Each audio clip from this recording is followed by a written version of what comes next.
mungkin saja apa yang kita usahakan itu bukan tidak berhasil, tapi hasil yang didapatkan itulah yang terbaik dalam kapasitas kemampuan kita.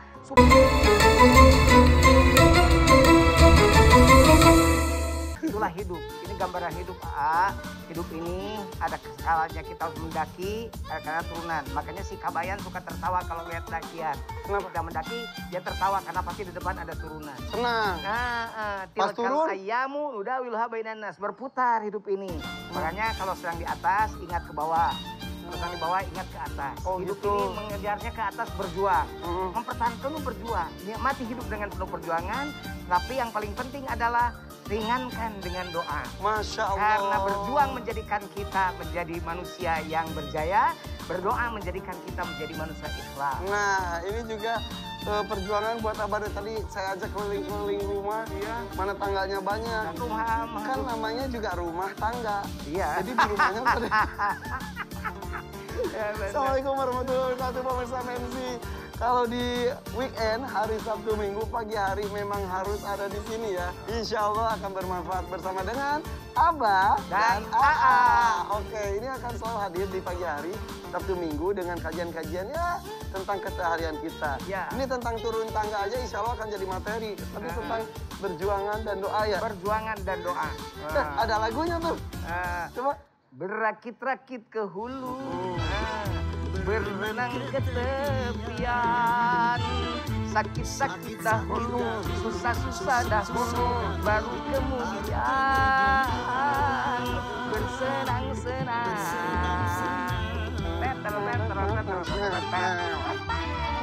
Udah kayak mau nyanyi kan, kita mau tausiah. Tadi Abah sekilas ngomong katanya kalau hidup itu pasti ada perjuangan. Perjuangan. Berarti memang selalu harus ada masalah pasti di hidup itu ya? Masalah, tantangan, rintangan, kendala, hambatan, godaan, cobaan, dan an-an yang lainnya. Iya, dan itu bisa diselesaikan, dijalani, dilewati dengan sebuah perjuangan. Perjuangan. Dan jangan lupa doa. Sepenting apa, Bah? Ya, nanti kita akan bahas bagaimana berjuang hubungannya dengan kaitannya dengan doa. Yang tadi, yang kuat yang Abah katakan tadi.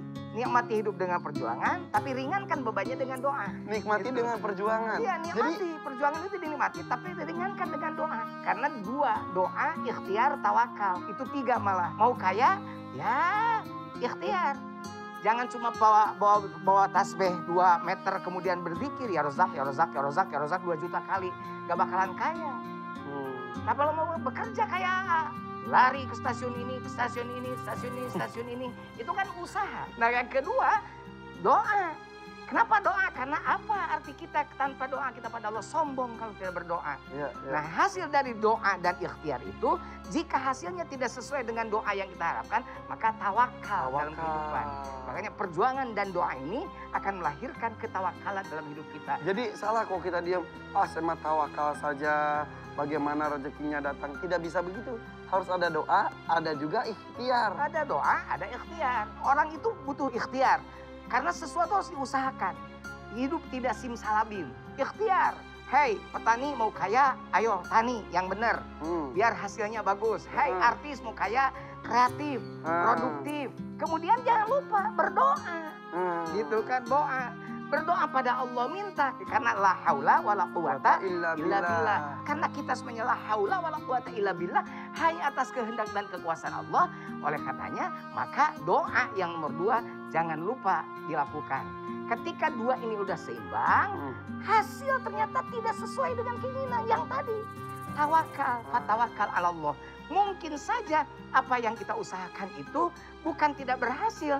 Tapi hasil yang didapatkan itulah yang terbaik dalam kapasitas kemampuan kita. Supaya kita tidak lupa untuk bersyukur atas yang diberikan Allah pada kita. Masya Allah. Tadi itu saya tertarik dengan kata-kata Abah katanya menikmati usaha. Kan yang namanya usaha itu kan capek, Bah, lelah gitu. Aduh, berat dan repot. Tapi biar bisa menikmati usaha itu gimana ya? Nah, biar tidak lelah, lillah. Itu kalimatnya. Biar tidak lelah, lillah. Kalau tidak lillah, lelah. Karena semuanya tidak lillah, tidak karena Allah. Makanya lelah, karena tuntutannya dihubungkan pada kebutuhan pribadi.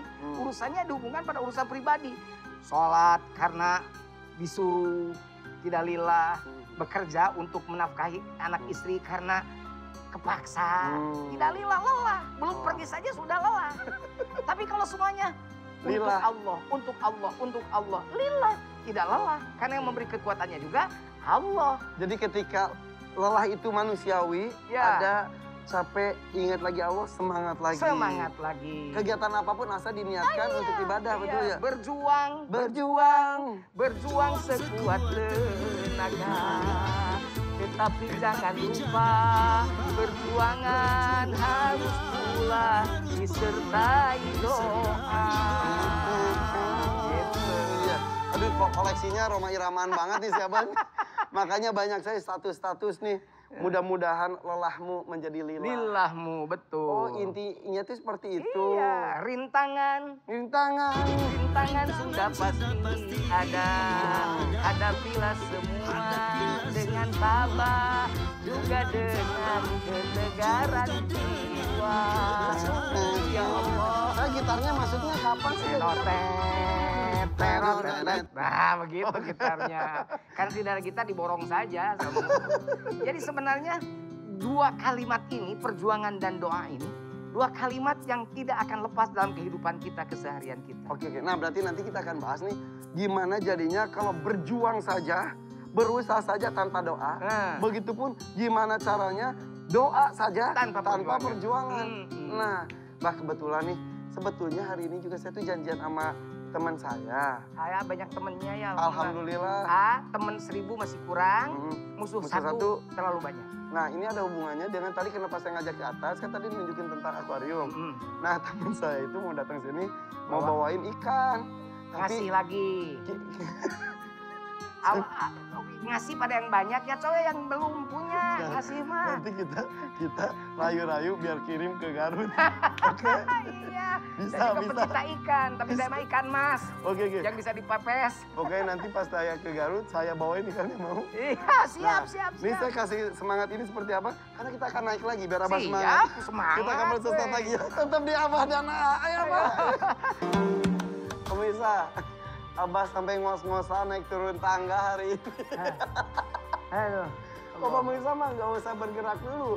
Tetap aja duduk depan TV, Dimensi TV ya. Jangan pindah channel. Betul, karena setiap hari Sabtu dan Minggu pagi, insya Allah kita akan selalu hadir di Abah dan AA. Oke, ini kita lagi duduk di ruangan dengan ini kursi itu kursi zaman Belanda, Bah. Wah. Coba, kau duduk gimana, Bah? Nah, Aduh, tuh. Nah, tapi Karena gantung kaki kita. Menggantung. Apalagi Abah. Iya, dua-duanya kakinya ngegantung. Orang Belanda mah kayaknya kalau gitu tuh langsung napak ya. Ya udah kemajuan dikit. Ya, ini juga ada akuarium ikan diskas nanti insya Allah. Saya tuh lagi nungguin teman saya yang memang dia itu penjual ikan diskas. Ceritanya juga unik, nanti mendingan ngobrol sama orangnya saja. Tapi sebelumnya penasaran dari tadi saya naik tangga, kita duduk sini. Pertanyaan saya tadi itu, Bah. Apa yang akan terjadi kalau kita usaha terus tanpa doa? Ada lagi doa terus tanpa usaha. Oke, kita bahas itu ya. Boleh. Bismillahirrahmanirrahim. Begini, dalam setiap perjuangan dan doa itu ada beberapa quote yang harus dipegang oleh pemirsa. Yang pertama, jadikan perubahan dan perbaikan sebagai orientasi. Jadi setiap perjuangan itu pasti punya orientasi. Apa orientasinya? Perubahan.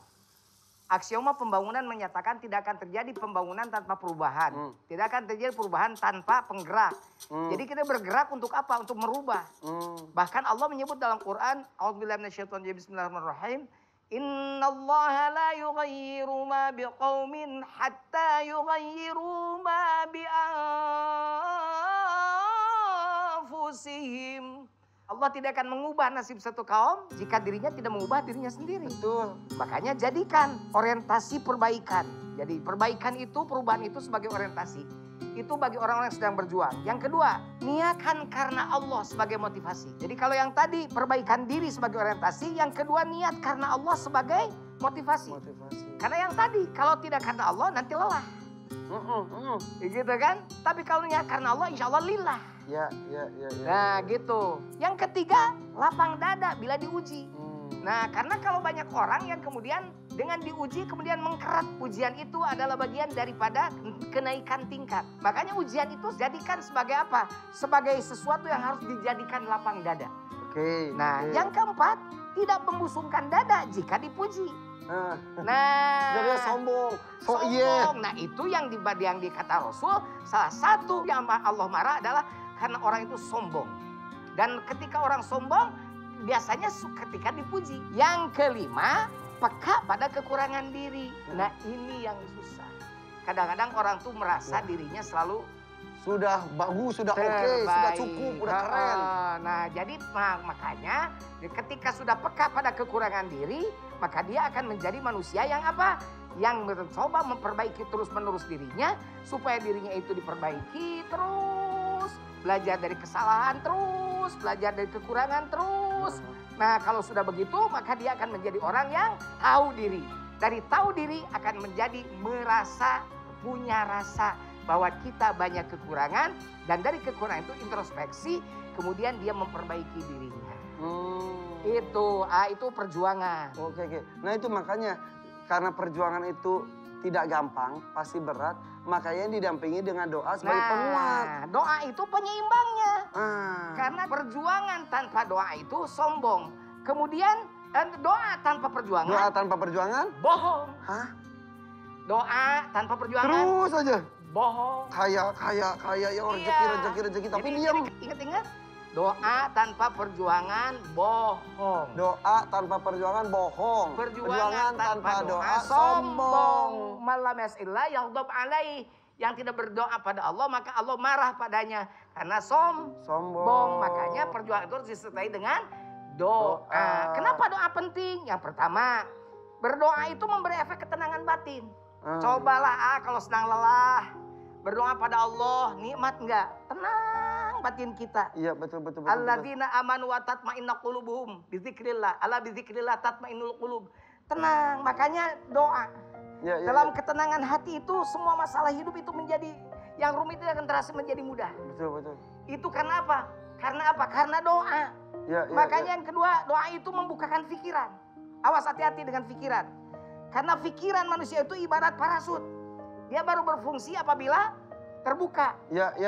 Bila hati tenang, pikiran terang, maka segalanya dalam perjuangan hidup ini akan menenangkan dan menyenangkan. Jadi makanya doa itu akan mengubah pikiran kita menjadi lebih tenang, lebih tentram.